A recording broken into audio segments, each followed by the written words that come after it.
They have the same vibe.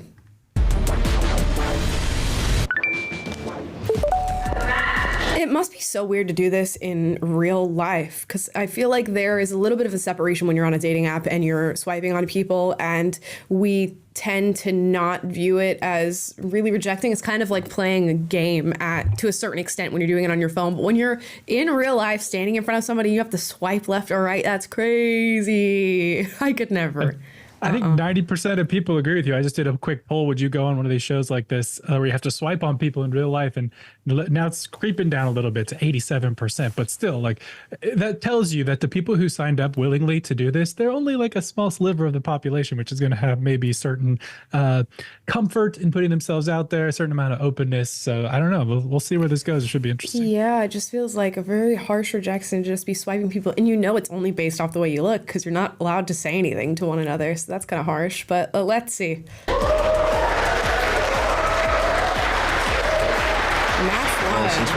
They're a very cute couple, at least from the outside. Speak to each other at all. I just kind of gave her a look that I was interested, and then she gave the same one back. So I was like, all right, I'm gonna go for a match. Hi, Tim. Very pretty. Nice to meet you. Nice to meet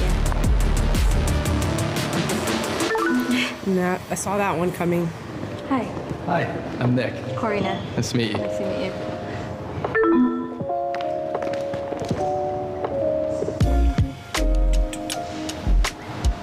Okay, who's putting the music on this? Who's the editor? 50 Verses, first time around, episode 1, where I matched with Abby. So she did say no. Okay.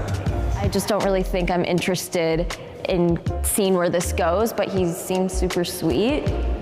Oh, he got rejected. Y'all know that Zoe 101 song? Rejected, rejected. Oh, you just got rejected. REJECTED, rejected. Nobody? Anyone? I'm sorry, I can't help it. That's too Gen Z for me. We had like UGLY, you ain't got no alibi. You know that one? Yes, you ugly. You ugly. Wow. Yeah, no, I guess you didn't grow up watching Zoe 101, which is tragic. That's Tragicastan right there, because good show. Nah.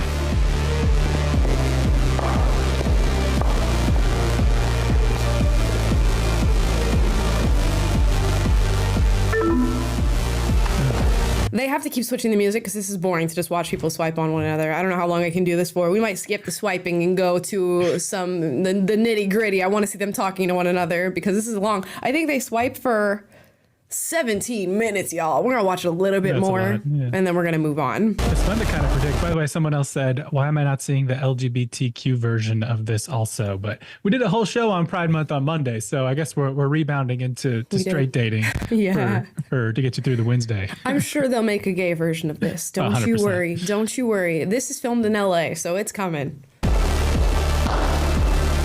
right.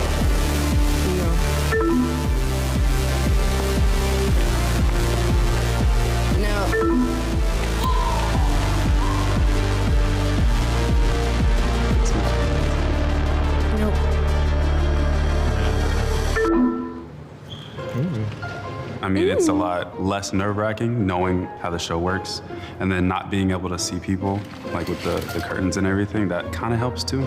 He's got a very cool fit on. I'm curious, because some people say they don't like men who are over stylistic with the way that they dress. They like plain shirts, jeans, nice pair of shoes, that's it. Other girls really like a guy who's taken time and put a little effort into his style. Do you care about a guy's style? I would say I only care if it's like, if it's horrendous. We can still move past it though. We can work on it. A lot of guys, there's this whole, I guess, trend going on online where guys will get a girlfriend and she will just up their aesthetic value by miles by just picking certain clothes, getting him a fresh haircut, and then he becomes higher on the market from having a girlfriend. So let me know how you guys feel about guy style. This is a cool fit. It's a bit much for me, but you know, I read that story that said, what is it? Travis Kelce before games takes like 2 to 3 hours to get ready. Who knows if that's actually true or if it's just like a little snarky piece on him and his whole style thing. If we're entering that territory, we're doing too much. We're doing too much. We could chill out. I'm thinking a guy should take like 20 to 30 minutes to get ready. I'm trying And to that figure out how to includes the phrase this shower. as a question. Like, ladies, do you care if a guy has a fashion sense? Does that sound good? Or Yeah, does your man have to have good style for you to date him? Is that all right, like y'all, we'll do a poll. is that on the priority list for you? Let me know down below. Plus, like, it makes things fair for everyone else, because I know for a fact, and I may or may not have done this, but like, you'd see somebody in the crowd and then you'd like swipe left on the people to get to that person, so it makes it a lot fair for everyone. It's a good idea. No, not working out this one.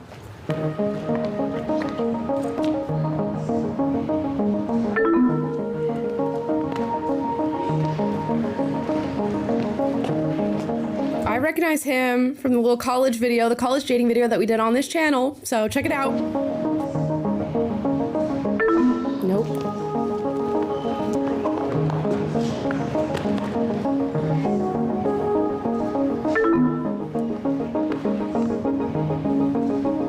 And there's Kaysen, who is also from the college video. And if you remember, Kaysen sat down. They set up 2 chairs on a college campus and said, you know, 2 singles, come sit down, have a conversation with one another. Kaysen went out, sat down there, was waiting for somebody to walk up to him. And he just waited there and nobody came and sat next to him. Even though there was plenty of girls looking around, looking at the chairs, nobody came for Kaysen. And that's so sad. So hopefully he redeems himself in this episode and somebody feels his vibe, you know?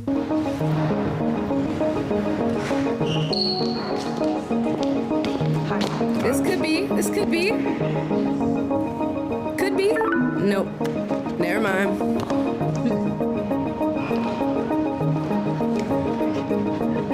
Definitely not. Definitely not. You can just tell immediately in looking at these 2 people that you have very 2 different lifestyles, viewpoints.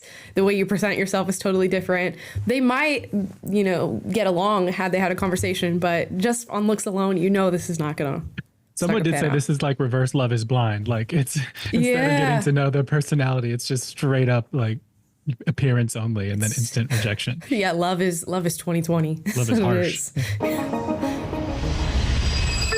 Nah. Okay, we're gonna skip the swiping now. I want to get to the actual one-on-one dates. It is kind of fun to predict, but yeah, it gets old after a while. Yeah, it's getting old. Let's watch. Now it's time for the one-on-one dates. The couples will have 5 minutes to talk to their partner and see if they connect about love or life, other things like that. Maybe they do.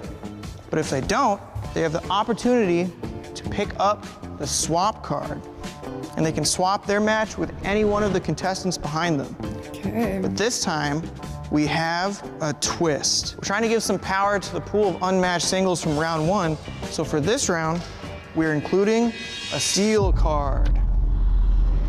Whoa. Once the clocks run halfway down, anyone from the pool of unmatched singles has the opportunity to interrupt the date and steal the date. You have to have a lot of audacity as a human being to step up in the middle of somebody's date and say, I'm going to steal your date right now, and then sit in front of a group of people and have the date in front of them. You got to have balls for that. It's gonna be crazy. Red flag already. Yeah, it's kind of a red flag, but also, like, if you did it and pulled it off, green. Yeah? Green. All right, have at it, I guess. Is that good? Ella and Isaac. What's up? What's up? How's it going? Ella, right? Yeah. Yeah. Okay, perfect. Where are you from? I'm from Portland, Oregon. Where are you from? Jersey. Nice. Yeah, You I'm a like- Jersey head. What are you doing out here? Modeling, social media, DJing a little bit too, actually. Okay. What about you? What do you do? I am a writer, so mostly horror. I also make music. I make folk music, so like sad girl vibes, kind of the opposite of. Oh, DJ. really? Yeah. This might be super judgy, but never in my life would I date a DJ. Never in my life would I date a DJ. It has nothing to do with the actual career itself, how successful you can be in the career or whatever. If you're a man who's driven and you're driven towards a certain end, that's about all I need. But DJ is just too much nightlife. There's women everywhere. There's alcohol. There's just nothing healthy about the environment that a DJ would be in and consistently be in on, you know, any given weekend. So that would be a deal breaker for me personally.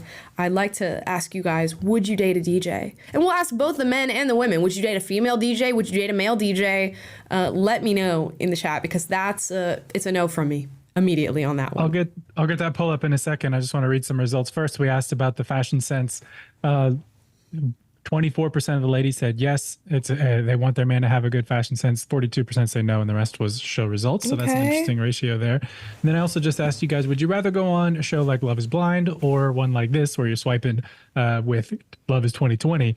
And 60-40 prefer Love is Blind. Wow. So interesting. I would prefer Love is Blind as well. I love that show. Probably.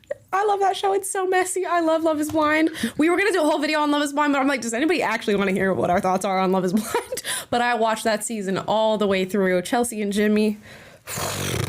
Okay, let's keep watching. So is it like emo vibe or not? Not like emo necessarily, but I don't know. You could maybe remix it and make it. Yeah. Can you get me in like a horror film? Yeah. Could be like the jock that dies really quickly. Oh, no. Cool. All right, let's get into the nitty gritty. You like go out or not? I do. I like bars. I like dive bars. Not as much of a club rat. Okay. All right. I know exactly where this girl is going on any given day. There's this place in LA called Barney's Beanery, and I just know that that's where she's at. She's saying, I like dive bars, I write horror films and books and things like that. Barney's is like the hipster spot here in LA for young people. If you are like 21 to 30 and you're like a hipster vibe, you will be at Barney's, and I feel like this girl is there every weekend. That's the vibe she gives off. Now he's probably at some sort of hip hop club type thing if he's a DJ. And I don't know, those two things mesh together, but I don't know. Like I said, some of y'all said in the chat down below that you're DJs. I'm sorry for giving you guys a bad rep on this show. I'm sure you can be a DJ and be a totally fine, perfect human being who would be great to date. Just would not be for me. The lifestyle is not for me. All right, that's first opposite. Definitely. Okay.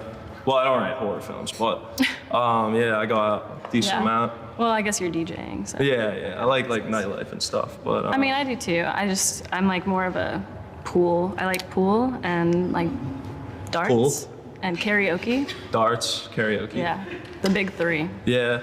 The big three. So I like rap and like. Okay. Stuff like that, but yeah, I mean it's cool. Would you be okay with like a guy going out or? Yeah, I mean I also go out on the weekends, but I don't know. Do you? Yeah, but I want you like with me, like. I'll come. No, I'll come. So you're about it, like. I'm about it. I just like don't do it on my own time typically. Oh, okay. But like if you're. So like out, if your boyfriend was like, "Yo, we're going out tonight," like you wouldn't be like, "No." I'd be there. Love that. But like also if they want their own time like with their friends, I'm not gonna be like, can I come? Yeah. This is so like, I don't know. I obviously I'm 23, about to turn 24. But when I hear conversations like this, I'm like, is this really what you guys are prioritizing and looking for somebody like to date? It's just like you want a girl who's gonna come out to your nights out at the club and like listen to hip hop with you. I understand if it's like a distinct hobby that you have, which clearly for him it seems to be, and you want somebody to be able to share that with you. But it's just such a, I don't know, it just doesn't really make much sense to care that much about it. And it's just a period in your life that I feel like it's going to come and go so quickly. You hope it's a period in your life that comes and goes really quickly. The whole nightlife, clubbing, partying, DJing type thing. But yeah, I guess I understand. They seem like they're not on the same wavelength as far as their interest in what they do in their free time. But if I know the people in their 20s, they'll be like, oh, he's hot or she's hot. I'll still go on the second date and see what happens, because I think a lot of people have their 20s marked off as this time to just mess around and not be too serious about things and just take things as they come, which is totally fine. Don't get me wrong. But that just seems to be how people think about dating these days. Yeah, that's the difference though. Like if I had like a girlfriend, I would want like her to be included, like friends with my friends and all that. Yeah, so what about like activities, like hiking or? I snowboard. That's like a big one. I've snowboarded you snowboard? since I was 6, so I'm pretty nice with it. Do you have like a lot of friends, or are you more like close knit? I feel like my core group is. Oh, a steal. Mr. Studio Girl. It's Mr. Studio. I love that song. I can do the whole Nicki rap from that song. I'm not going to do it now, but I can do the whole Nicki rap. Oh, don't tease him like that. Bottoms up. You have to have a lot of audacity to steal a date right now, and he's doing it. And you know what? We're going to see how this pans out for him. But as a man, just in general, I would never recommend that somebody or a woman go up and try to steal a conversation of people who are, even if they're not necessarily vibing that much. I don't know that I recommend you hop in that.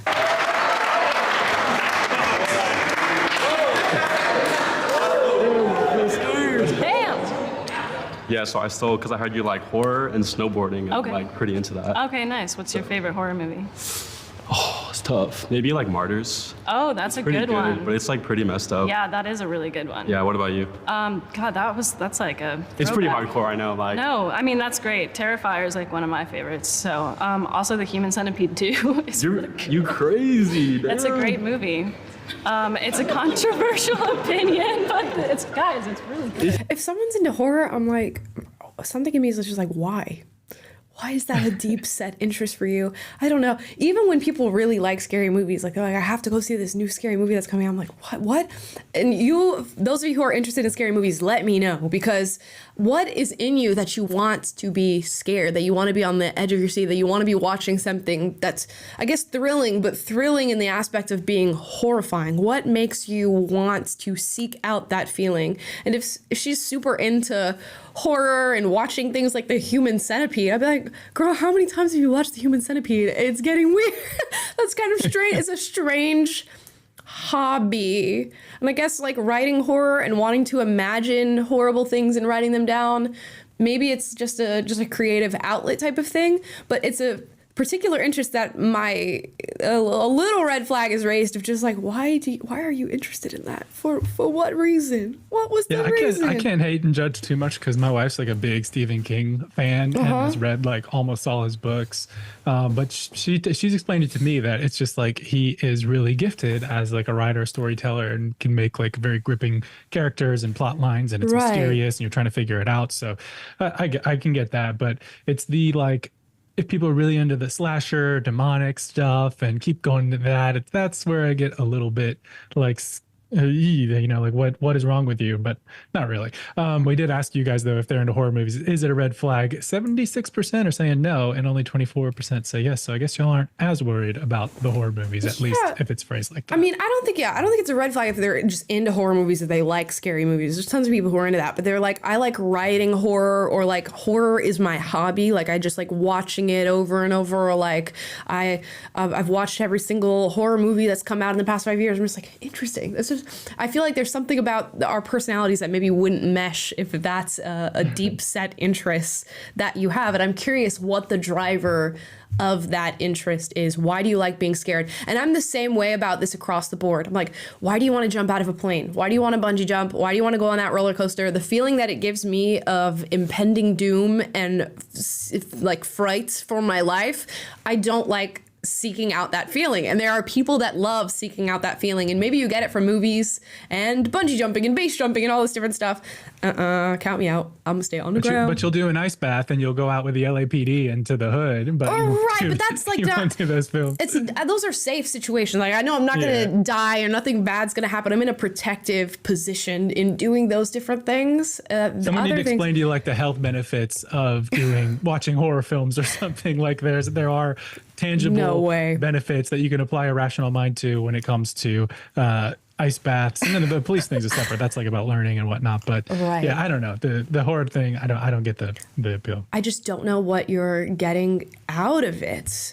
You guys will let me know. Y'all just like the thrill. It seems like in the chat. That's what I'm reading. Let's keep watching and let's see how this guy does with his steal. So far, it's all right. It's interesting. Like I've seen it too. So The second one is better than the first. So you said you do writing too, right? Yeah, so I write mostly horror, like for scripts, and trying to write like a novel as Oh, well. nice. So what are you trying to write about for like your horror story? I can't tell you. Oh, it's a secret? It's a secret. Damn. But What do you do for work? I'm an analyst, so I'm Okay. just like in STEM. I Nice. wanted to do like healthcare Okay. at one point, but I switched over to like analytics software. So what about snowboarding? Like I heard you. Yeah, I mean, I started when I was 6. I just love it.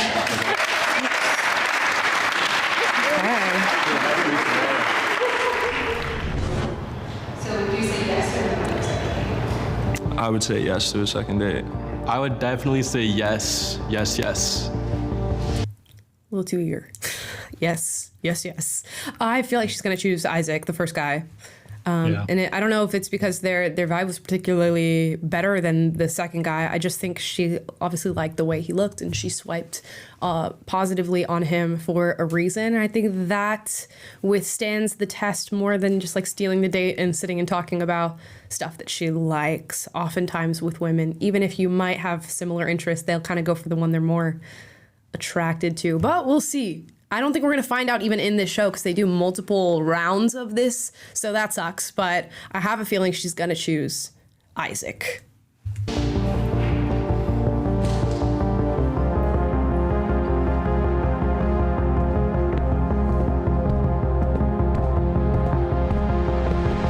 happening right now? Oh, yeah, we're not going to find out. Please. Okay, to begin, how old are you? I'm 23. 23? Yeah. Oh my gosh, I thought How old are you? were older for some reason. I'm 20. Okay. Yeah. 3 years? No, that's not bad. That's not bad. I just thought. That's 3 years. No, yeah, it's not bad. Okay, I have a hypothetical for you. Okay. It's a little bit crazy.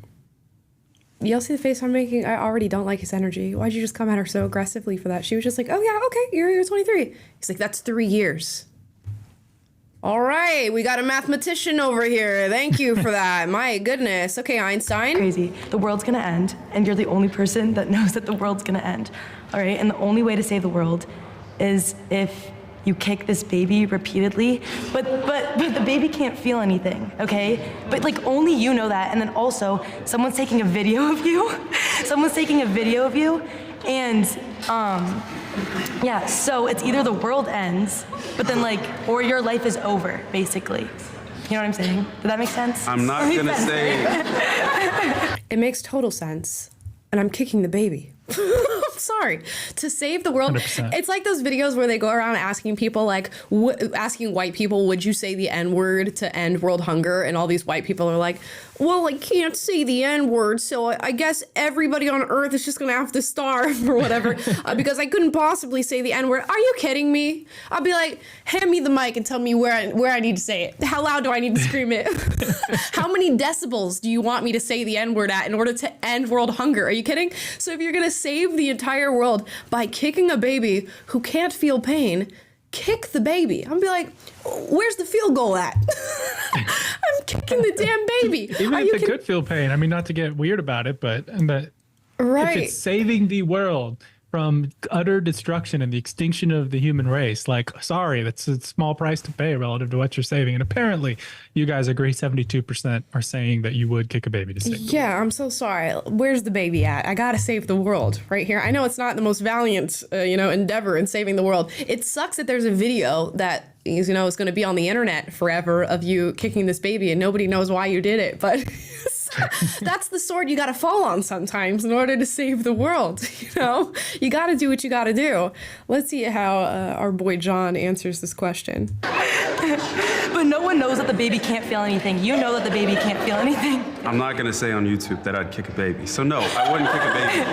You wouldn't kick the baby. No. You let the world end? You're putting me to trap right here. That's so mean. Yeah, but like. I wouldn't kick a baby. No, I can't kick it. I can't. No, but the baby can't feel anything.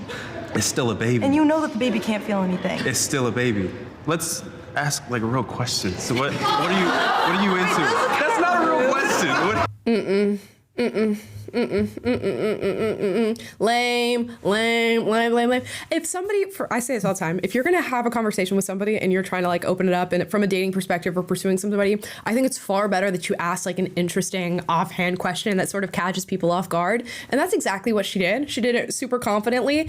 But some people are gonna take really well to that and gonna be like, oh wow, this is interesting. And you could have approached me and said, oh, I think you're really cute. Can I get your number or stuff like that? Or you could ask them whether or not they'd kick a baby to save the world. I'd much rather be asked, would I kick a baby to save the world, than be told, oh, like, you're really cute. Can I get your number? On top of that, it's a quick litmus test to see if whether or not somebody is on the same wavelength as you, whether or not they can play around, whether or not they can engage with hypotheticals, which is exactly what we're doing here. And he just failed that tremendously, expeditiously failed that test. And it just shows you, this is not the guy with the right energy for you. If he can't answer a very playful question and then looks at you and says, can we get into real serious questions? Oh no, this would not work for me. This would not work for me. Wait, it was just a hypothetical. I understand. Yeah, you ask me a real question then. What are you into? And then do The realest question, guys. That's the realest question I've ever heard. What are you into? I would turn around and be like, I'm into asking people whether or not they kick a baby to save the world. So let's go back to my initial question, because I'm going to keep asking you that until I get an answer. At this point, you know these two aren't going anywhere. So now I would just be trolling this guy 100% with the energy that he is giving off. a lot of things. Like, what do you mean, like hobbies? Yeah, hobbies. Okay, I mean, I like to go to the beach. Wait, what? What's so funny about that? They're halfway. They're gonna. Okay, I enjoy going to the beach. I love the I like beach. going on drives with my friends, listening to music. How about you? I like aviation, so I'm getting my pilot's license right now. Okay. I'm a big long distance runner, so I like run clubs and all that. I love cinematography, photography, all that. I love Okay. watching movies. A little serious question. What are you searching for in life? Oh my gosh. I know, it's a deep question, but. I don't honestly know. I don't think I can answer that right now. No? Yeah. Okay. Do you have an answer for that? I do. Okay.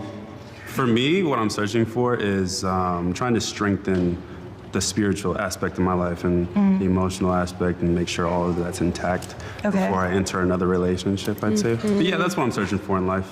Okay, that's cool. Okay. Yeah. Yeah. What does that even mean? I'm sorry. Stop. Yeah, I don't know what strengthening the spiritual aspect of your life. He needs to strengthen his spirit. Okay, that's what he really needs to do, because he was giving off very rude vibes. Some of you are saying in the chat that the girl is immature. I don't know.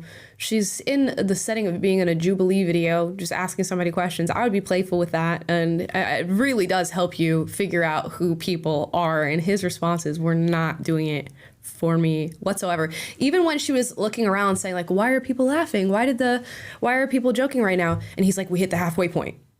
They can steal if they want to. Okay, genius. Thanks for the answer. Like, you don't have to answer like that. There's so many little minor red flags. And I feel like these are the things that get overlooked when you just start out dating somebody, but you really should listen to them. If you feel them, if you can see those little minor red flags pop up, and maybe it sounds crazy to say it out loud and say that that's a red flag, but just keep it stored in your brain, because I guarantee that attitude that he was just giving off is going to reappear as you date him more and as he becomes more comfortable. Because mind you, this is a first date with somebody. You don't know this girl and you're already giving her attitude. What do you do with people who you know deeply and that you've gotten to know over a lengthy period of time? Probably not a good thing. I might be reading too much into it, but I see it. No, and speaking of reading into it, I mean, the questions he's asking as well, it seemed like he had answers that he wanted to give. So he asked the questions that he wanted to talk about his own answers, you know, about his own spirituality and what he's pursuing in life, and then what his hobbies are. He seemed very like prepared and was able to list them all out. And it's like, it wasn't really this, I'm curious about you, I'm present with you in this moment, I'm picking up on what you're putting down and playing this game with you. It was literally just like, no, I don't like your question, let me ask you mine. Oh, I don't care about your answers, let me tell you mine. It's just not a great look. 100%, I caught that. Yeah, that's very, very true.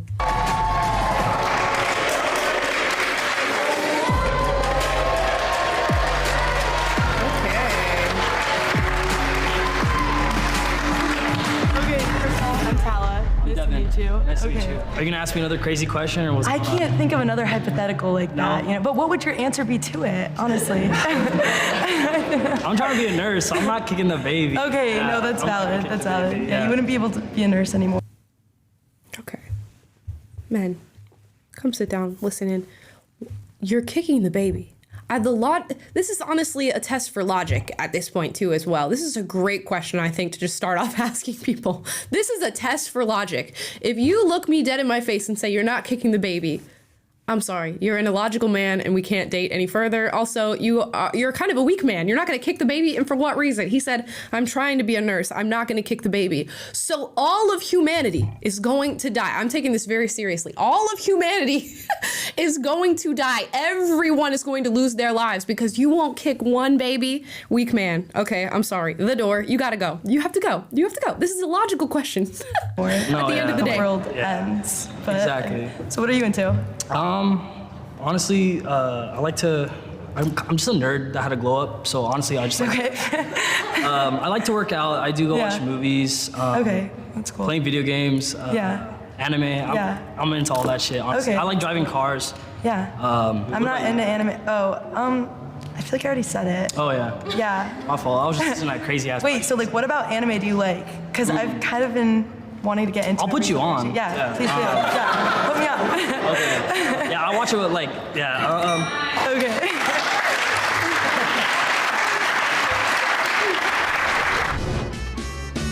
Okay, How are you feeling?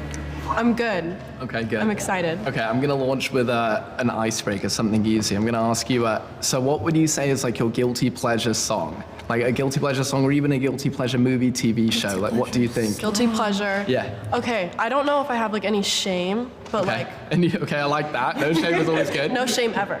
But like, no doubt, like I'm just a girl. Like I wake up singing. Brilliant. Okay. Like a guilty pleasure song. I have to think about this. I'm a Gleek. Okay, y'all. I used to watch Glee religiously when that show was on. And any Glee cover. There are tons of Glee covers out there that are better than the original songs. that slap harder than the original songs. So that's my my guilty pleasure is that like if I'm listening on like Spotify or something and a Glee cover comes on, I'm listening to it all the way through. Almost, 8 times out of 10.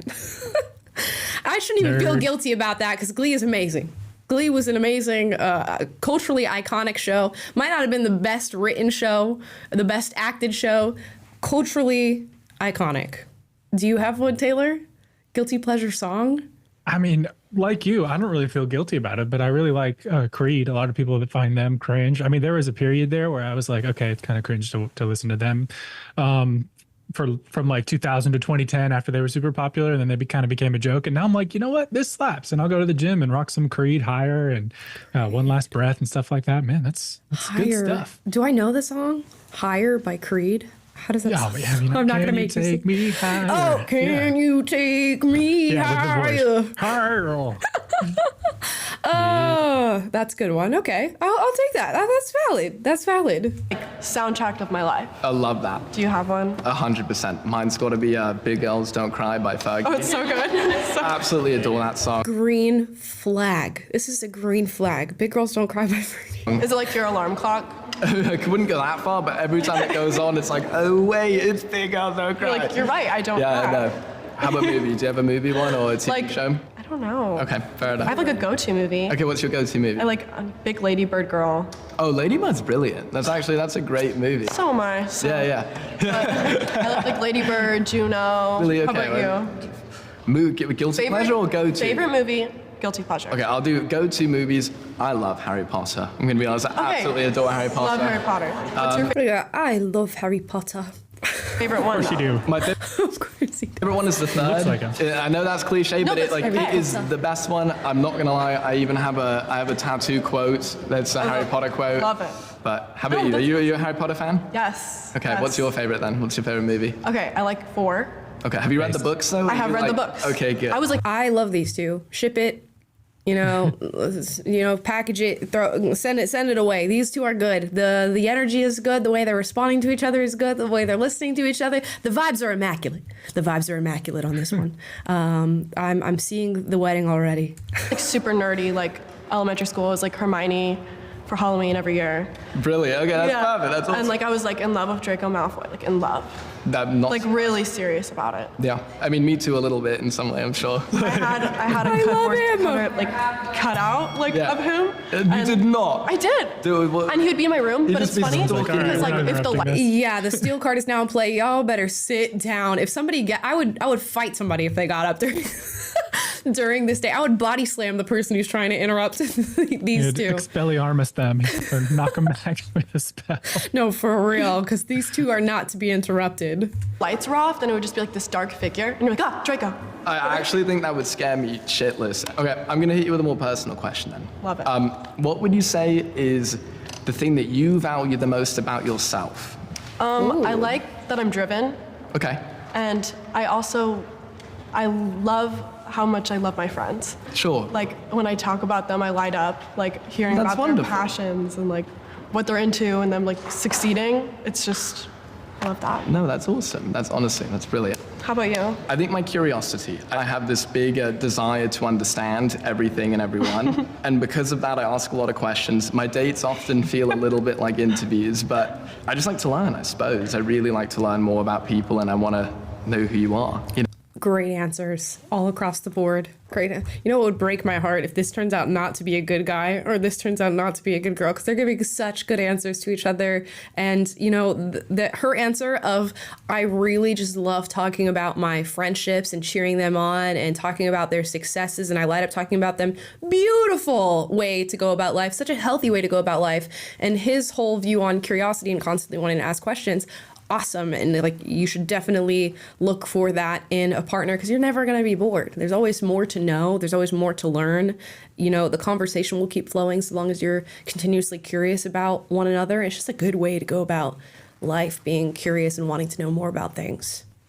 Yeah, and both of them avoided that trap that the other guy fell into earlier of like only wanting to talk about yourself when talking to another person and be like, oh, here's how interesting I am. Here's all my great qualities. Even their great qualities of their personality was others focused. And I think that's just a green flag because it shows that you're not self-centered. So it's a good thing to highlight in a conversation like that. And it was cool how he was able to have the banter and do the, you know, they vibed with each other on having common interests, but he also like they had that levity and that like they were passing the ball back and forth in a great way. And then he shifts gears into something with a little more substance. And it was like, you know, seamless and fluid. And then they vibe on that level too. So you like how this is going. Just it's shaping up in a good direction. Good point. Good point. You know, I want to understand you. So, no, I'd say that probably. Wait, what time is it? Oh, we're... Hey. Good timing then, okay. Good job.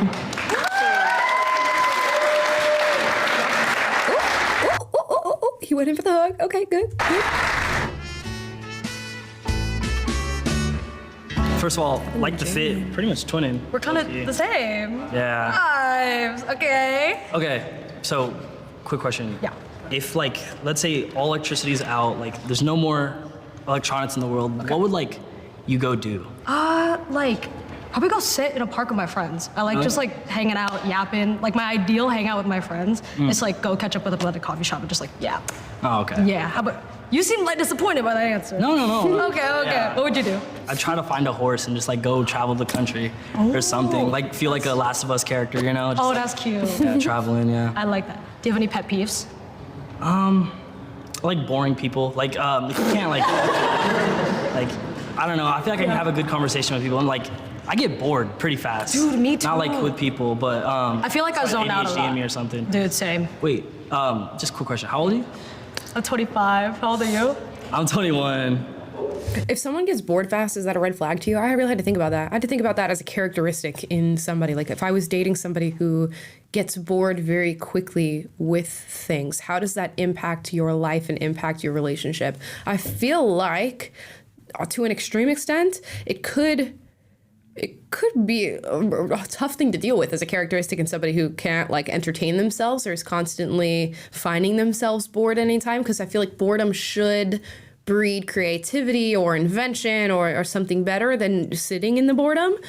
And at the same time, he says, you know, I don't like boring people, or I don't like people who are boring. I feel like I guess boring people do exist, but As though it's their job to entertain you. Almost. Right.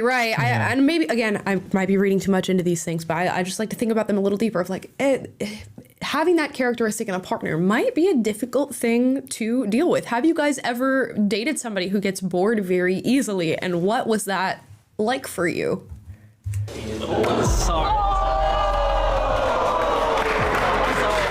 He literally got bored with her, so now he's swapping for somebody else.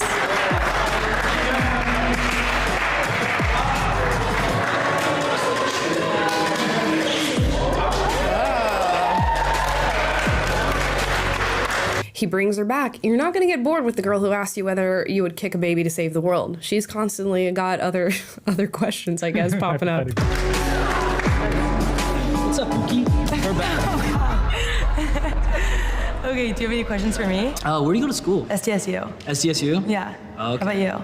I go to West Coast for nursing school. Oh, okay. What's your major? I'm a journalism and media studies major. Okay. What do you want to like do? Yeah.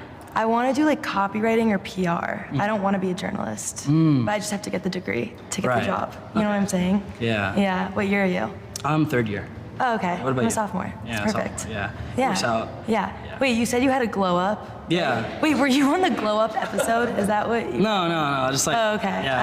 I watch these videos religiously. But anyways, did you notice like a shift in the way that people treat you, like after you grew up? Like low-key in high school, nobody talked to me besides my friends. I would just talk to my friends, wouldn't approach girls, don't talk to girls. Okay. Now it's kind of a lot like of friends? I'm actually finally getting hype. It's kind of weird. I don't know. It's weird to like. Okay. Wait, define getting hype. I don't know. Like I feel like people will actually like compliment me, you know? Okay. In a sense, or like. Yeah. I'll post fits on my stories. Yeah. Actually, like people swiping up, being like, "Oh, like your fit's hard," you know? Yeah. Yeah. Did you play any sports? Yeah, Taylor, you're pulling a bit of a phase there.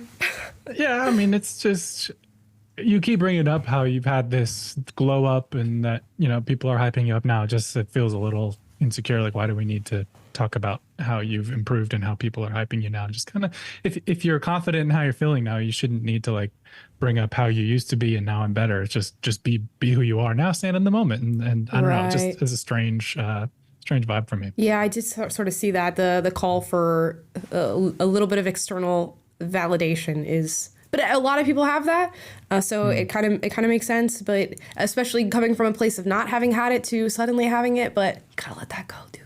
You gotta let that go. Don't worry about it. Don't worry about whether or not people are hyping your outfit or whatever. And certainly I wouldn't. Just if I were him, I wouldn't talk about it in that way.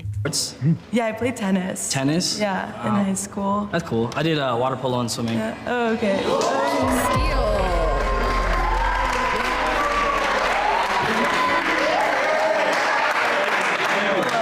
Okay, wait, what was your name again? Nolan, what was your name again? Okay, I'm Tala. Tala. Yeah. If you could read minds for 24 hours, Oh my what would you do? What would I do? What would you do? How would you who take would over I the go? world? Okay. Oh my gosh. Yeah. That's so. Big stakes. Yeah. I would probably try to go to like some type of government office, something like that. What's in Area 51? I know. I feel like I'm just criticizing the men in this video, and I don't know if if it's because I'm taking on the role of being the girl in the hot seat, engaging with these people and getting these questions. Chill. He's coming on a little too strong. He's coming on a little too strong, and it doesn't feel real. I feel like there's a little bit of a character being set in front of me right now. Like, it's not who you actually are in the way that you're talking to me. Like, there are people who are a little bit too engaging, and women do this, I think, more often than men, where they're very like engaged in active listening, but it's not actual active listening. It's just like, I'm going to really nod in your face right now and repeat what you're saying back to me and kind of like give you these contrived sort of answers back to you, and that's the vibe that I'm getting back from him. Am I being too negative? Am I the problem? Let me know. I have to go, yeah, because I need to know what's actually going on. See where they're hiding what I'm saying? beside in? Yeah, I feel like they're hiding a lot. They're hiding. I don't know, I don't want to say too much, but no, I'm joking. You're compromised? I'm joking. No. Oh, no. What was it? You're compromised. I'm compromised. Yeah, you said too much. No, but yeah, I would. I actually would want to know, like, what's going on, like, what's actually going on. Absolutely. You know? And would Yeah. you share that information with the world? Yeah, I Or would you would. keep it? Yeah, of course. How would you do that? Oh wait, then I would look like a dumbass because they wouldn't believe me. That's the thing. They People wouldn't might think believe you're me. crazy. Right. It's the same as the other one. Oh my gosh. You're right. Well, I would need to find a way to. Oh, I don't have enough time. Can he do that? He said, I'm gonna come and steal again. We're gonna double steal. And he can do that. Not Coachella, like. Oh, I think that's the end of this episode. I think we're just getting a little. We have a special date planned. We'll deal with the PTSD, but it's gonna be easier because it's a dating show. Yeah. And not nom. Oof. You know what? Maybe we'll check in on their next one and watch that one as well. We're going to do another dating video today on this channel. So hold your horses, stay in your seat, ladies and gentlemen. The logistics of pulling off a dating show like this as like a producer on behalf of Nectar or Jubilee or whatever channel this is, crazy. The amount of logistics and getting these people in the same room for presumably a really long time. They have to swipe on each other to create the matches and then sit down with one another and swap and steal and swap and steal, and then you have to get each couple sitting down. This would take forever, and I wonder if they do it all in one day. These are just questions that I have for the Jubilee producers. If you're a Jubilee producer watching this right now, let me know, what are the logistics? How do you pull this off? Down below. Crazy. Now we're gonna go from Jubilee to Cut. And this is a Cut show called The Button. If you watch any dating shows on YouTube, you're familiar with The Button. There's no way you could not be familiar with The Button. Where you sit down, you can reject one another by hitting the button when it lights up red. And today we're gonna get into this one. I clicked this one specifically because the title is I Don't Date White Girls, The Button. So we're gonna see who's saying this, who's saying that they don't date white girls. Let's get into it. Right before she came out, what were you telling me? Uh-oh. Come on. It's okay. I'm not gonna judge you. Okay, well, like I tend not to be into white girls, or I have a history of. That's crazy. That's just a crazy thing to say. I get that people have racial preferences or whatever, and maybe they'll show this clip later on in the episode, and I'm talking too much right now, but I get that people have racial preferences. You should never write off an entire race of people. You just never know. And I bet there is a white girl out there that he would be interested. If Margot Robbie came waltzing in the room and was like, hey, let's go out on a second date, I'm pretty sure he'd be taking her up on the offer. So it's never the entire race of people, even though people categorize it that way. And I'm just picturing him sitting across from like a black girl and being like, I'm sorry, I don't date black chicks. Which I don't think would happen. Reasonably, I don't think somebody would say that unless you're of the same race sitting across from that person. Maybe it's more acceptable to say that, but even still, it's like a wild thing to say. And what he's really saying is, I'm not attracted to this white girl. That's essentially what's being said. And I guess putting the blanket of I don't date white girls makes it a smoother thing to say. Welcome to The Button, a speed dating show. When the button lights up red, either player may press it and swap out their date for a new person. Get out of here. If two people can last on a date for 10 minutes, they win an all expenses paid second date. This is The Button. How's your week been? Good, Morgan. Nice to meet you. Nice to meet you. Rico, I like that. Morgan, what do you think of short Rico. kings? I mean, I think they're fun to hang around, but I've never, been attracted to them like that. I feel like we're like fun size in a sense.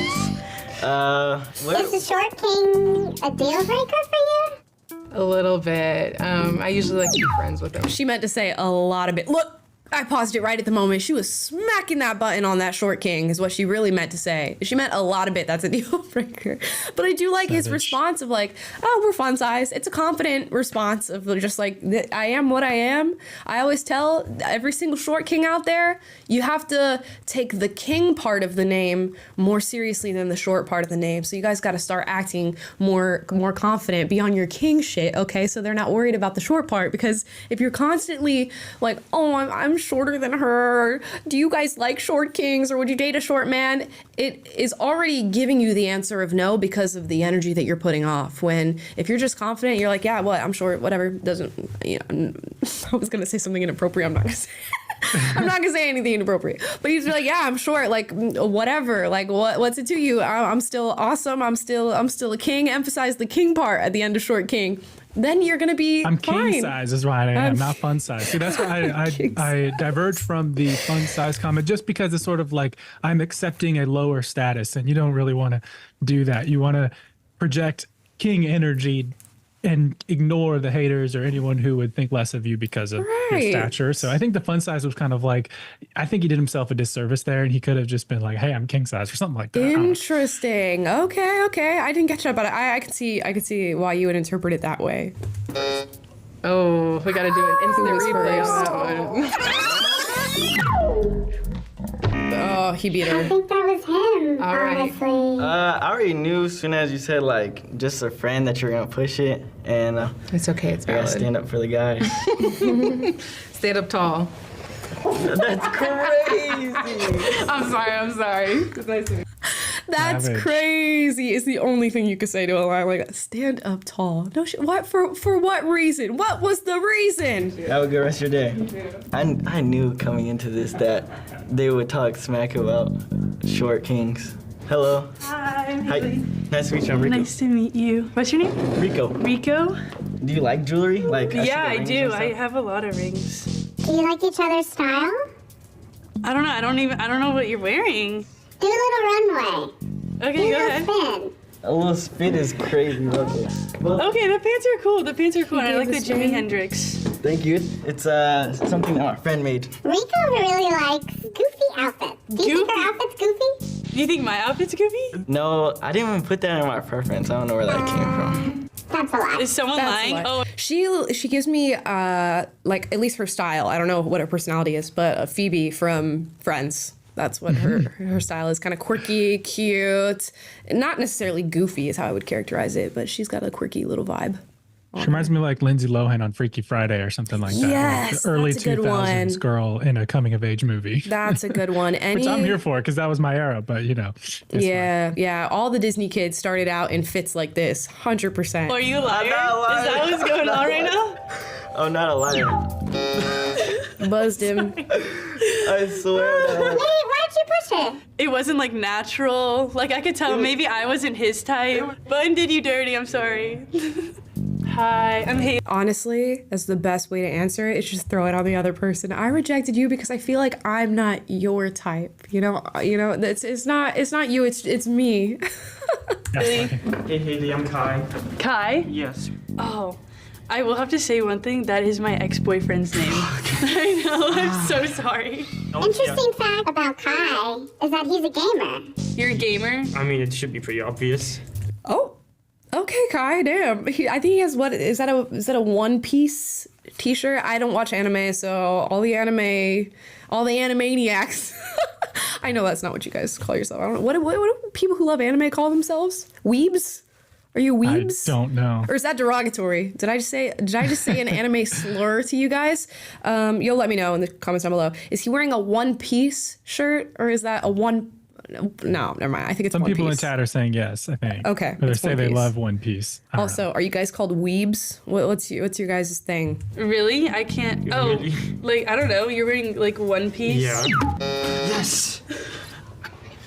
You beat me too. That was kind of rude. Dude, she was like, Kai's a gamer. He's like, obviously I'm a gamer. And then just spikes the button on her. Damn, you know? Savage. That is savage, honestly. He got those gaming reflexes. Yeah, literally. But at least I'm honest.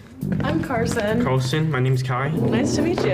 Where are you from? I'm from San Diego, California. Okay, so what do you do here? I'm here for college. I go to UW. Carson's also really into guys that thrift shop. Oh, I've always liked thrift shopping. Like, Yeah. I hate going to like big box stores and paying like $50 for like a T-shirt or something. No, that's right. That's right. They're upcharging. Honestly, thrift stores are upcharging, by the way, because I'll go to the thrift store. You go to Goodwill these days and you pick up a tank top and it's like $7.99. What do you mean $7.99 for a tank top that somebody wore for 20 years and then handed into you in a garbage bag and you took it out without washing it and put it on a hanger? $7.99. When I was a kid and used to go to Goodwill, it was like 50 cents. $7.99. And now Inflation. It's crazy. I'll go to Goodwill and see a Shein top on a hanger in there, and y'all know Shein and Temu and all this stuff. No way somebody paid more than $3 on Shein for that top, and they're trying to sell it for $6. Goodwill needs to get the prices straight, cause what? Yeah. Did you get this One Piece shirt at the thrift store? Yeah. Cool. Yeah, like I have so many One Piece T-shirts. Yeah. Yeah. Nice. Yeah. Yeah. I'm sorry. I'm sorry. Why? I just think you're not really my type. Makes sense. But you have cool interests. Yeah. I'm. Such a sad thing to say to somebody. I just feel like you're really not my type, and then they respond, makes sense. Oh, heart shattering, earth crushing, knife to the back.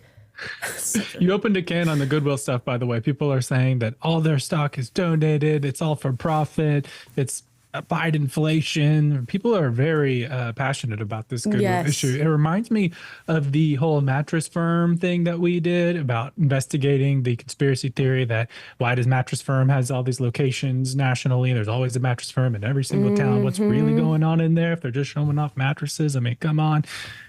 Maybe Goodwill is something that we need to look into if they're really a racket, if they're taking all this donated Shein tank tops and jacking up the prices on them. And what are they doing with all that money? Is it all Goodwill or is it something else? Sorry, a little tangent real. here, but maybe this needs further investigation. 100% it does. And you know what?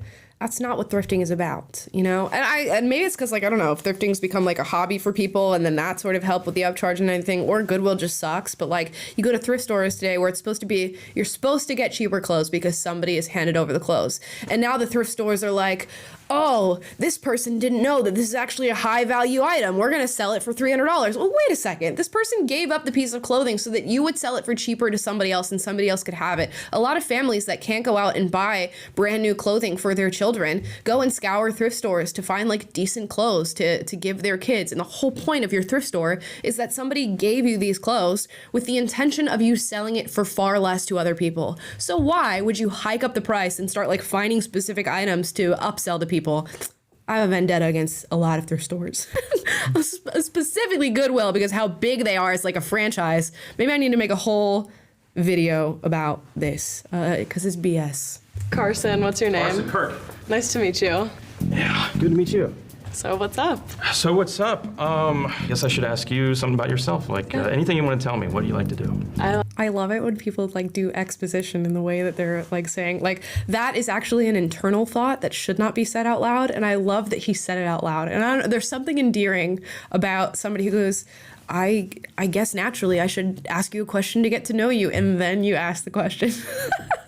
The first part should have stayed up here, buddy, but I love that you said it out loud, and it's kind of like a no filter. Maybe it's endearing because it shows that you don't have like the biggest filter, and you're going to be honest and straightforward about how you're thinking and why you're thinking certain things, and that's why I'm into that. I think people can see that as a turnoff, like, oh, that's like such a strange thing to say or do, and it kind of can make things awkward. But for me, endearing. I like music a lot, and I like thrifting and shopping for clothes. Carson's into guys that can play instruments. Is that you, Kirk? No instruments here, unfortunately. I played recorder in elementary school. Hell yeah. Cool. Fun fact about Kirk, he's into short girls. Oh. I mean, shorter than me. I'm 5'10". See, this is not gonna work. He got you. I did. Oh. Okay. Damn it. She was too slow with it. She was trying to be nice. She should have spiked that button. It's okay. Yeah. Why? Was that the height? The moment we're the same height, you know it's going south. So I had to take a preemptive strike there. Hi, I'm Callie. Hi. So sad. Nice to meet you. I know. Height is such an arbitrary kind of thing. It's just so crazy. I think I've seen height get in the way of connections more than any other, denominator. And that's wild to me to watch that in real time. Like, it really doesn't matter all that much. I get from like a biological standpoint in genetics and what you're trying to pass on and what feels comfortable, but wow, there are some really cool people who aren't in your height bracket, which is wild. Crazy. Good to meet you. Interesting fact about Callie is that she used to write Justin Bieber fan fiction. Really? Would you? Didn't we all? Callie, didn't we all? So, what's like the typical plot summary of Justin Bieber fan fiction? It was like you're going to the concert and then you're like, oh my god, like let me be like your biggest fan, and then you're like in the front row and then you end up making out with him. Oh wow, it goes okay. Oh yeah, it goes all the way like far. But is there, you're quick. She's serving Wattpad realness is what she's doing. And I know if you're a girl watching you around my age, you were on Wattpad. Don't even try to lie to me right now. Don't even try to play with me. And for the people who don't know what Wattpad is, there's like a ton of fanfics on Wattpad. that you can go through and read, and they're written by, you know, women of all different ages. I guess some guys are on Wattpad too, but no, there were real Wattpad authors out there. I was on Wattpad. Everybody was on Wattpad reading about their favorite celebrity, because who wouldn't want to read about your favorite celebrity? Insert your name here for being their love interest. I had Justin Bieber. This was before I was on Wattpad. When I was much younger, and they had like the Tiger Beat magazines or whatever. My entire room was covered in Justin Bieber posters from ceiling to floor. The entire room was covered. I looked like a psycho when I was a little kid. And I don't know how old I would have been at this stage, maybe like 10, 11, 12, something like that. My entire room, wall to wall, you couldn't see the paint, the Sherwin-Williams paint under the Tiger Beat posters that were stuck up there with Scotch tape. So that's how real the Justin Bieber face was. Wattpad was after my time. I'd never heard of it until you started talking about it. But I know about the Tiger Beats and stuff. That was definitely a thing for preteen girls in my era, or children even. Yeah, no, Tiger Beat used to read all about the celebrity little interviews, the Q&As and all this different stuff. Like, what's the next trendy outfit? That was so real. And you know what? I love that she's open about it. She's just straightforward. She said, yep, I was writing and reading Justin Bieber fanfics. You're quick on it. Yeah. Nice to meet you. Yeah, nice to meet you. Why did you crush on him? I don't know. You don't need a reason. It's okay. Have a good one. Have a good one. So why'd you push? He didn't like Justin enough? He didn't, and I met him before. I've met Justin Bieber. He kissed me. Okay. We have to view it as a phase. We have to let it go in adulthood, though. We can't keep talking about it as if it's still real. In real life? Mm-hmm. How does he smell? Can I be honest? Yeah. He smelled like olive oil. I really wanted him to smell a lot better, honestly. Never meet your heroes. Hi. Hi, I'm Nice to meet Callie. you. Isaac. Isaac, nice to meet you. How's your week? It's been pretty good, yeah. So Isaac says he likes yappy girls. Yappy girls? I mean, yeah, like, you know, someone who can fill the space. Okay. You like to listen? Yeah, I like to listen. Yeah. I don't have a lot going on in my mind. No. I honestly think I'm the same way with being quiet, though. Like, I like being quiet, so I'm not super yappy, but when you get me on a topic, then I'll yap about it. Just ask her about Justin Bieber, homeboy.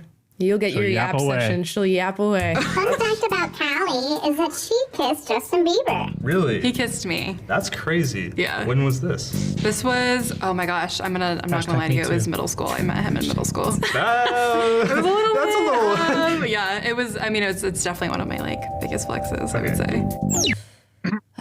Biggest flex. Where's the button? I'm sorry. It can't be your biggest flex. I get it being like a memorable thing and a crazy thing that happened with a celebrity, but it can't be your biggest flex. We have to move on from that. Also, if you're a man, is that something you want to know about a woman on a first date? Do you want to hear about XYZ celebrity that she kissed? Probably not. Even if it was in middle school and inappropriate, it seems. Probably not something you want to lead with, and especially not something you want to say is your biggest flex. Because as a man, I'm thinking like, how am I going to one up your biggest flex of kissing Justin Bieber? That's just not going to happen. And now you have this perpetual memory that's going to live on for all of our relationship. We don't need that. Sorry. No, you're good. Why did you reject me? You're not quite my type, but I mean, you seem really cool. I really like your vibe. I like Nice as to meet friends. you. Yeah, nice to meet you. What really happened there? Like, I'm just not into white chicks. I don't know. Okay. But she seems. Have you seen the movie White Chicks? That's a fantastic movie. So there's one white chick you should be into. Seems really nice. Isaac, nice to meet you. Nice to meet you too. How are Your you? tie. Oh, I'm good. My How are tie, thank you. And they send him on another white girl just so they can expose him, I guess, again. I was worried. I was like, do I look too formal or something? I mean, I can see like the Japanese schoolgirl. Oh, okay, kinda word. look. Yeah, yeah. I mean, yeah, okay. Thank nice. you. Isaac, Hmm. right before she came out, what were you telling me? Uh-oh. Let's hear it. I'm okay. Okay, yeah. It's gonna be okay. I mean. Come on. It's okay. I'm not gonna judge you. Okay, well, like I tend not to be into white girls, or I have a history of. Not, I'm sorry. It's just like I don't know, or like darker haired girls. I don't know. Okay. What do you usually go for then? Not really a type, I don't know. Most. Okay. I just it's hard for me to describe. It's okay, sorry. man. Okay, bye-bye for now. Nice to meet you, Nice though. to meet you. Yeah. Sorry, I did you dirty. It's okay. It's really just such a did. weird thing to say. It's just like my. It is a weird thing to say. Let's follow that feeling. Let's follow that feeling and ask ourselves why that's a weird thing to say, and maybe we don't say it anymore. Maybe we just take that off the list of things that we say to other human beings for any just racial preference, in my opinion, because I'm telling you, 9 times out of 10, it's not true. I can find somebody of the race that you're excluding, and I will find somebody that you're attracted to and you would want to go on a date with them. So let's just leave it, because it's probably not an actually true statement, and you're just reading into maybe patterns that you've had with your intimacy and relationships that are not indicative of an objective truth that you don't like dating white girls. My history has always been like. Hi. Hi. I'm Morgan. Isaac. How's your week? It's been pretty good so far. How's yours? Solid. Interesting fact is that you both climb. Oh yeah. we both climb. Yeah. Do you boulder or top rope? Both. Okay. I go to Craig's Yeah. climbing gym for top roping, and then I go to. I've been there before. Yeah. Okay. Nice. I'm not like I'm still pretty new to the sport, but my roommates are super into it. Right. Morgan's into hygiene. What do you think of his hygiene? You want to give him a smell? Yeah, I do like good hygiene. Well, that's very important. Mhm. Yeah. Should I give you a little whiff? Do it. If the button asks for it. You smell decent to me. I smell a little nervous. Yeah. Well, it's also warm. You smell nervous? That's crazy. That's crazy. She can That's smell fear. That is so funny. Oh my gosh, that's crazy. In that room. Oh yeah, blame it on the studio. I mean, yeah. Are you each other's type? You go first. Well, yeah. I'm your type. Oh yeah, I would say so. I would say you're my type. You're a little on the shorter side, but That's fair. I mean, He's not ready for her, let's be honest. He's not ready for her. He's got some growing, building, asserting himself to do. He is not ready for the energy that this woman possesses. Short king. Short king. How tall are you? I'm about 5'7", but I'm wearing boots today, so I'm Okay. like 5'9", 5'10". So you are taller than me. That's kind of hot. Is it giving like Dom vibes? It is giving Dom vibes. She is totally, I don't know if you guys are seeing this too, her energy is completely dominant over his. Her personality is completely dominating his personality. Whatever he's got going on, you must be this tall to ride and you're about a foot too short from the cutoff. And that's not even a short king joke. That is just a personality aura joke. A little. So Isaac, word on the street is that Morgan's a little bit of a troublemaker. Oh, what does that mean? I have no idea what you're referencing, Button. Could you enlighten us, please? Back in high school, we heard from a little birdie. You caused some trouble. Oh, he's just mad that I was bullying him about his car. I mean, my teacher, he was a little sensitive sometimes, and I just would crack a joke here or there. So you're not sensitive about jokes, are you? No. Okay, perfect. Okay, I'm gonna turn red one more time, and if you don't push me, then you win a second date on us. He's so nervous. Oh, she's going for it. I don't. Is she? No, I'm just kidding. Wow. I mean, I would laugh. No, it's funny, but it's like not that funny. It's like playing with people's feelings here. Yeah. I think we're good, Button. Nice work. Let's go. Yeah. She is going to run that boy ragged. I cannot wait to see. She got a boy toy. She is going to run him ragged. And not in a bad way. Like, I don't think she has any, nothing bad is coming out for her. I'm just going to, that's a puppy dog to the trainer right there is what I'm seeing in those two. But you know what? Sometimes that's what you need. You kind of need the guy, a lot of people say this, you need a man who, likes you and is, way more doting on you than you are to him. And sometimes that's, the better balance to have within the relationship as a woman. I don't know if that's actually true, but I could see it working in that he's just very doting and kind and goes along with what you say and things like that. But I don't know. She's gonna be a lot for. Just look. I don't know. Just look at that frame. There's just more going on for her. We'll see what happens there. I just keep watching like the body language. He had this protective pose over himself the whole time he's talking to her, of just like he's treading lightly and just doesn't know whether or not he's protected in this. But he's super into her, you can tell. Yeah. He's like, oh my gosh, like don't screw this up. But also he's like kind of scared of her, but like really like fascinated as well. Right. But, yeah, I don't know. I get like complementary personalities and complementary energies and things like that. But it seems like the guy, if push comes to shove, is not going to be able to stand on his own too. And like not resist the temptation to compromise himself and adapt himself and his personality to whatever she wants. And ultimately in a relationship, you need that healthy standing on your own 2 feet within the relationship, guy or girl, to actually be in a relationship as yourself. If you're insecure and you're adapting yourself to whatever you are guessing that the other person wants you to be, it's dysfunctional from the get-go and it's not going to go anywhere. So I don't know. We'll see. Maybe this is just how he enters the situation, and he's nervous in this particular context. Sure. Maybe as their blossoming love grows, it'll evolve into something more real. But I don't know. I'm sus on that. Right Yeah, now. we'll see. It's black cat golden retriever pairing, which is 100%. And a lot of girls like that. They like they're the black cat, he's the golden retriever. She gets to be a little feisty and dominant or whatever, and he kind of goes along with it and supports her in that. For others, it doesn't work. I'd be so curious. I would love to sit in on the first date between these two. But even in the dynamic of like the button asks a question and she looks at him and goes, you answer it first. Oh, okay, mama. What else do you need me to do? Do you need me to sit down and roll over? Because damn, she's got dominant energy. And he loved it. He loved it. Okay, let's keep watching. There's a little bit. Congratulations! Get out of here, you crazy kids. Get out of here, you crazy kids. We're gonna hold hands and skip off into the No. Do you see what I'm talking about? She puts out the hand. She says, we're going to hold hands. We're going to walk off into the sunset.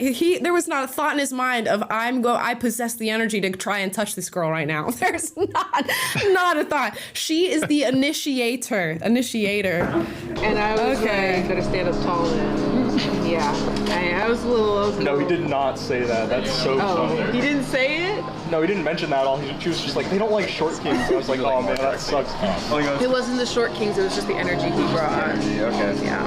How was the energy on your end? The girls were all really nice, really fun. We were all hyping each other up. The other 3 girls I met were all super sweet. I don't know, I liked all of them. It was really. Do you remember their names?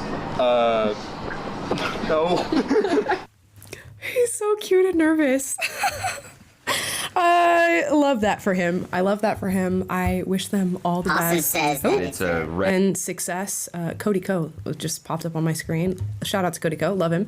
But yeah, that I wish them all the success in their black cat golden retriever relationship, because you know what? It just might work. It just might work. You better work. Okay. Let's get into Super Chats, guys. Let's hear from you on all this stuff. I could do this all day long. I love watching these dating shows, and I subject you guys to them all the time, and I'm relentless about it. I don't even care how these videos perform, because I just love Sometimes watching. they flop, but we do them anyways. Sometimes they flop. We are in Flop City, but I just love doing it. We got a good little crew here today, though. Yes. Appreciate y'all. You guys are hanging out with us. Sometimes the world's too crazy out there, and just gotta have some fun. So hope y'all have enjoyed.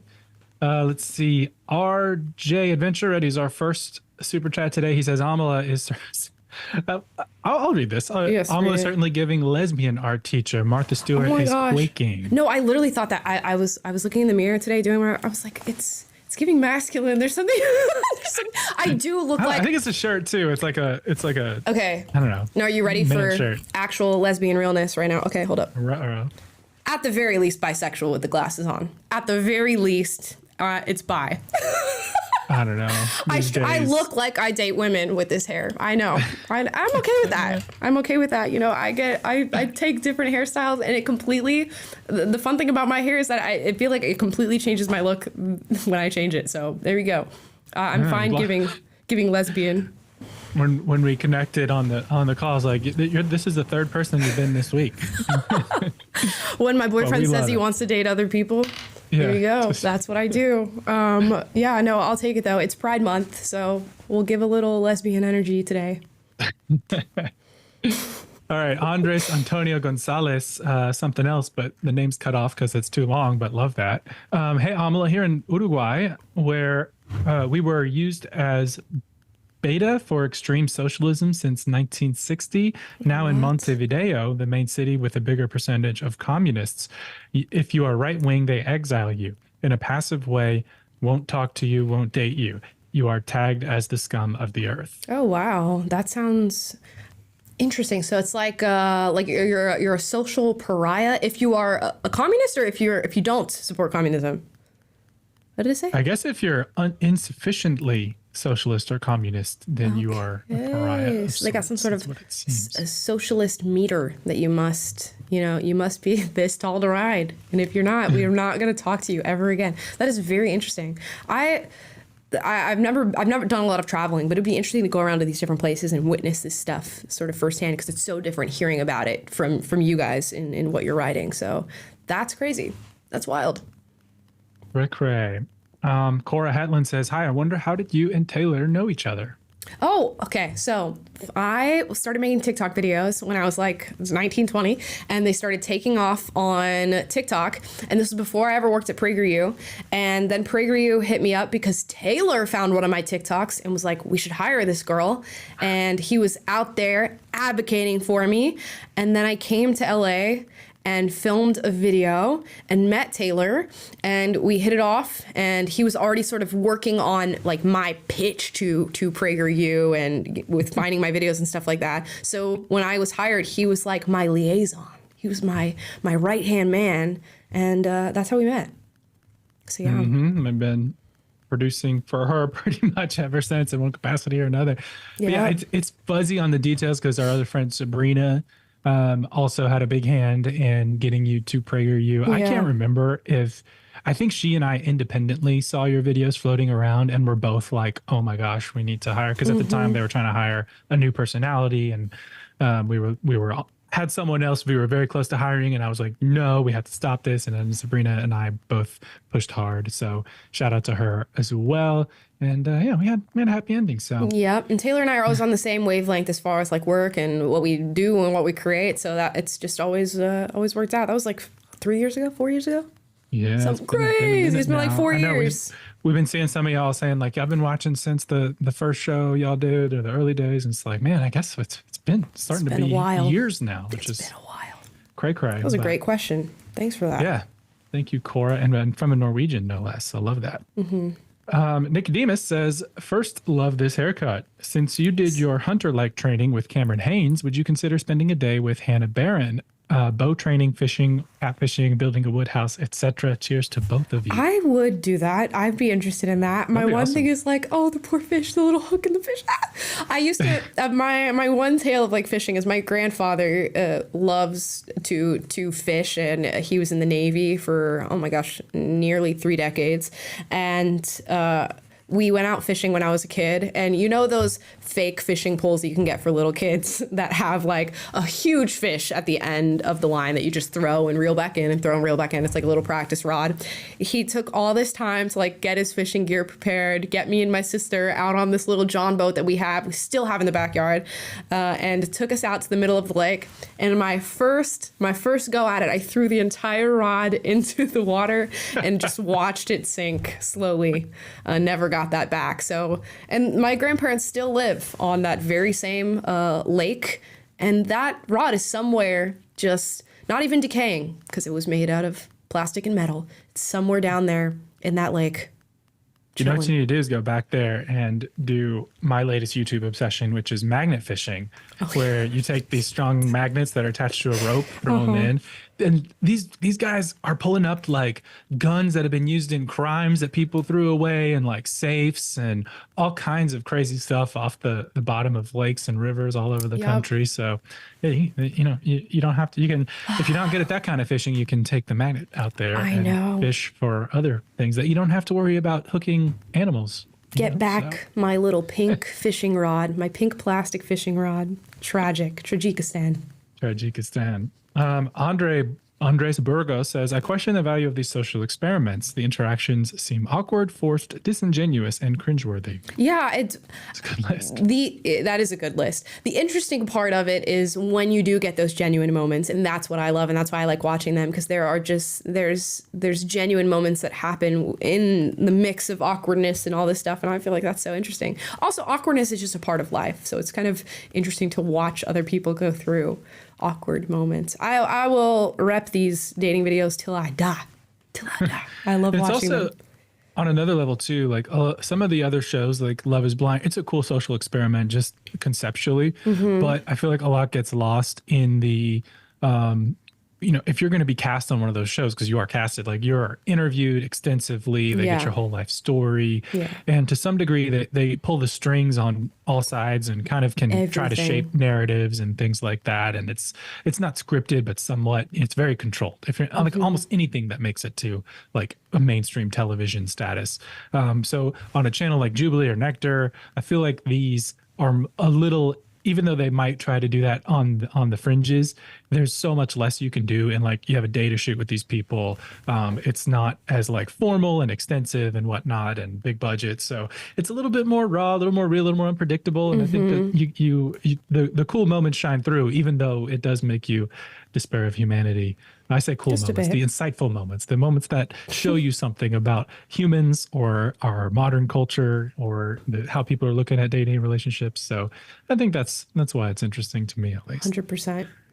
Man of the Hour says, hey guys, I wasn't going to comment. But no, Amal, you're very wrong. I'd rather have real questions or real hypotheticals instead of fake impossible scenarios. Interesting. I'm going the fence. I think there's a lot of value in asking hypothetical questions in that they're just some things that you can't account for in real life, and asking a hypothetical tells you a lot about people. Did you know there's a group of people who can't answer hypothetical questions?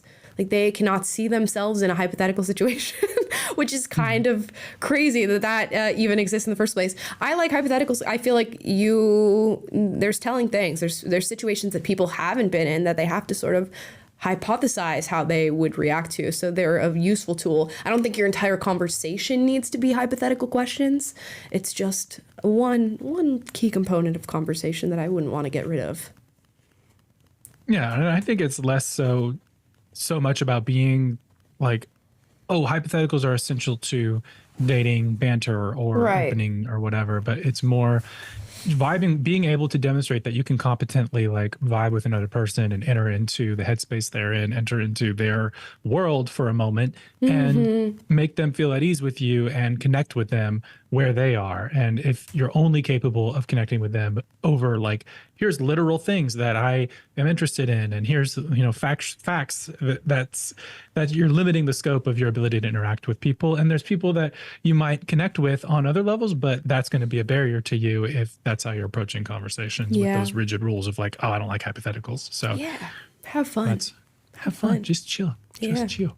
Gotta chill. Timothy says, hi, you two. Hope y'all are good. Speaking of dating, I finally went for it at her grad party. Unfortunately, though, she said she saw me as more of a friend, but that's okay. I'm going to keep going. This is number 4 over the course of my life, but I'm sure I'll eventually find someone, especially considering I just finished high school. Dude, where are my chimes for that? Let's give some chimes for that. That is so awesome that you did that. That's awesome. Rejection is not a closed door. It's an open door to new situations, ladies and gentlemen. And I'm so glad that you walked up to her at that grad party and said something to her. Because you know what?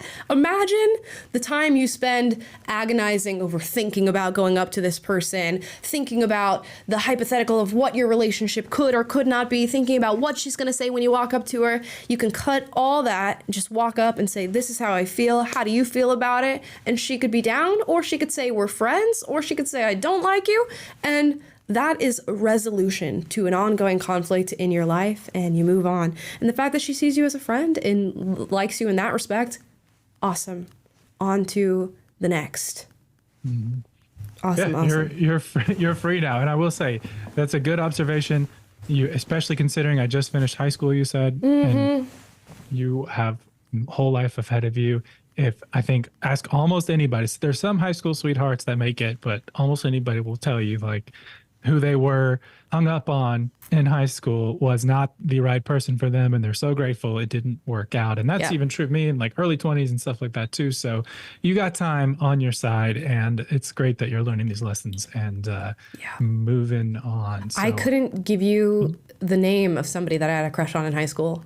And I probably did. I could not give you the name of an individual. So it just goes to show you how life just changes and morphs, and that the experience will be more valuable for you having asked her that question and gotten the answer than it would be for you having the crush on her, if that makes sense. Like, that's the valuable experience that you just gained.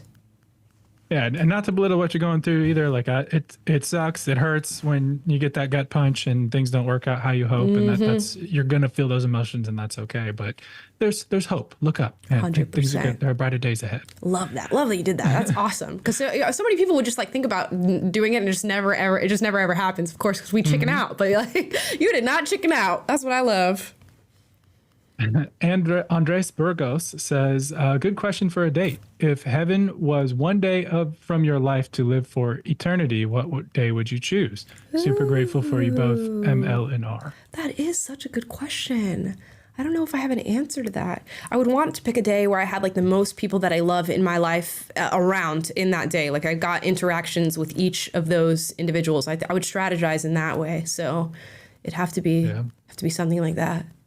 Yeah. Yeah, I mean, my mind, basically same answer, but for me, that was my wedding day, because it's like, it was the best day of my life, because one, it's the event, it's the relationship with you and her, but then it's also everyone who's ever meant anything to you gathered together in one place. And that was just almost something you can't replicate in any other situation in life. Good and answer. It was just super, super special. So I definitely would pick that, even though that would be really weird. To live over and over, Groundhog Day your wedding, that'd be wild. I'm not sure that would be the best thing, but anyways, good question, Andres. John Jackson Greiger says, I can't hear anything where I'm at, but love the hair. Taylor looks aight. Hey. I'll take aight. We'll take it. We like to look aight. Andres again says, different Andres Antonio Gonzalez says, kicking the baby is more of a deeper question. Are you ready to lose your humanity, offing a baby over the assumption it will save the world? Neon red flag question, if you ask me. That I am out even for a friendship if you need to analyze what you are asked. I like that you said that beginning part. It is making me think a little bit deeper, because it technically is an assumption. You don't have a lot of proof that the world is going to end. I was assuming in the hypothetical that you would have proof that the world is actually going to end, and you would, sort of feel things happening. It's sort of like that M. Night Shyamalan movie that he just came out with. What is it called? What was it called? M. Night movie, Cabin in Woods? Is it actually called Cabin in the Woods? I don't think it is. Knock at the Cabin. Knock at the Cabin is what that movie was called. And this family is approached, these two men who are married and have a child. And they're like, hey, in this cabin, you have to kill one of you. Like, one of you has to choose. You can kill the other, you can kill, but it has to be somebody committing a murder, or the world is going to end. And they're like, I don't believe you. I don't think the world is going to end. I'm not going to function on the assumption that the world is going to end if we don't kill somebody. And slowly but surely, stuff starts happening around them, and planes are crashing, and a storm is coming in, and the world is actually ending, and they have to, I won't spoil it, but there starts to be proof that this is happening, but they still can't figure out whether or not the proof they're being shown is real proof or it's fabricated and these people are just playing some sort of game on them. And that's an interesting hypothetical to be in. Could you kill somebody in that instance? And I guess the killing of the person is the kicking of the baby. But yeah, without proof, much tougher question. I don't know how I would answer that. But if I had proof, kicking the baby. Yeah, I mean, the hypothetical is, would you kick a baby to save the world? So right, so built into that is the idea of proof that the world will actually end. So, but I like your add-on. I do. It makes it a more interesting conversation, which would be a good way to take a direction if you're on a date. Does make it much more interesting. Well done, Andre. If that person has the capacity to engage in more sophisticated hypotheticals. This is true. Which would be another good test. This is true. Cartier Family says, check your DM after this. Cartier Family. I think I've seen you guys on YouTube. I think I follow you guys on YouTube. Yeah. I will check my DM after that. I'm pretty sure we do similar-ish content. So yeah, I'll check my DM. Thank you for the super chat. Thanks for stopping by. Yeah. Gabe Morgan says, hi, Amala. I was drawn to leftism in my youth, mostly due to the religious aspect of the right. How do you think religion plays a role on the right as opposed to the left? And is it helping/hurting the right? Interesting. I do think it plays quite a significant role on right-leaning ideology in general. Like a lot of right-leaning people would say they're more informed by religion than anything outside of religion.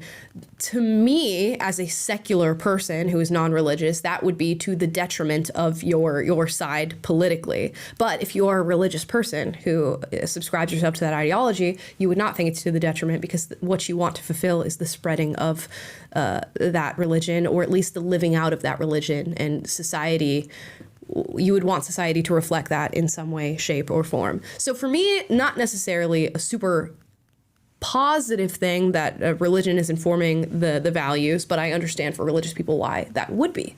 Because you're religious, that you would want the world to be informed by your values, to some extent. Andy Janelle says, people who are always bored and can't occupy themselves tend not to be content. The two enemies of human happiness are pain and boredom. Dude, yeah, boredom's a big one. And when I heard him say it, I'm like, oh yeah, that's not too big of a deal. But when I thought about it deeper, boredom would be a really big deal if he truly means it to the extent that I'm analyzing him at meaning it. Because you can get bored with me real quick. I mean, if you're looking for a long-term monogamous relationship and you're in your 20s or your 30s, that's 50, 60 years you're signing up for. There's going to be boredom in that 50, 60 years. And what are you filling that feeling with? And what are you seeking when you feel deep set boredom? Probably not a healthy thing. We need to figure out how to get creative and entertain ourselves. Yeah, and it's one thing to communicate that, like, I have a personality type where I have a short attention span and it's difficult for me to focus on things for long periods of time or something like that. But that's different from saying, like, I get bored easily, or I find people boring. I don't like boring people, etc. That to me points more to a problem with your expectation to be entertained all the time by other people, and your inability to just sit quietly, and that might be a deeper thing than just this surface level personality. Yeah. Gabe said, oh no, we got that one. Diva Dawn says, how do you think the death of Mandisa of American Idol is going to affect the body positive mafia? Her autopsy said class 3 obesity was the cause of death. I don't know who that is, so I will have to I haven't heard of that either. Check in on that. I imagine it won't affect the body positivity movement if we're assuming that this is some sort of morbidly obese person who's lost their lives.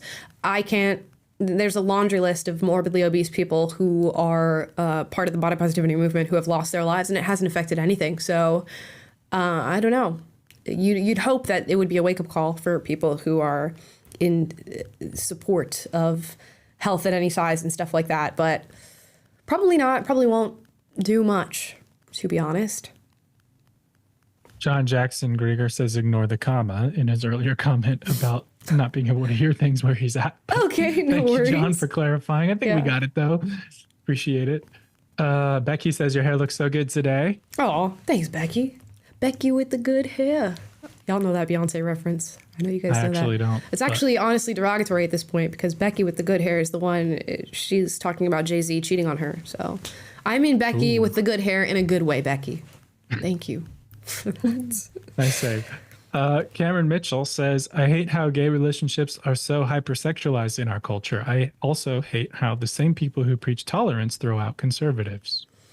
Yeah, it's interesting, and obviously I know a lot of gay people, and many of whom are not at all hypersexualized in their behavior and how they act in life, but it does seem to be a super hypersexualized community when you look at pride parades and the throwing out of condoms and the Speedo wearing and all this sort of sexual energy that is constantly going back and forth. It's kind of crazy, which really does speak to the difference between men and women. Like, as much as women are hypersexualized in today's culture, there's just a different level that men are able to attain. And when you have two men in a relationship together, the sexual energy is way, way, way, way higher, which is why I feel like these pride parades like get all crazy and everything. And it's just like there seems to be a distinct focus on the actual act of intimacy in that sort of sexual orientation. But a lot of gay people are not like that, so it sucks that it's just like a blanket generalization that's being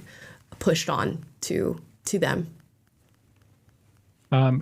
Urius Rhoda says we're all the same height when we're lying down.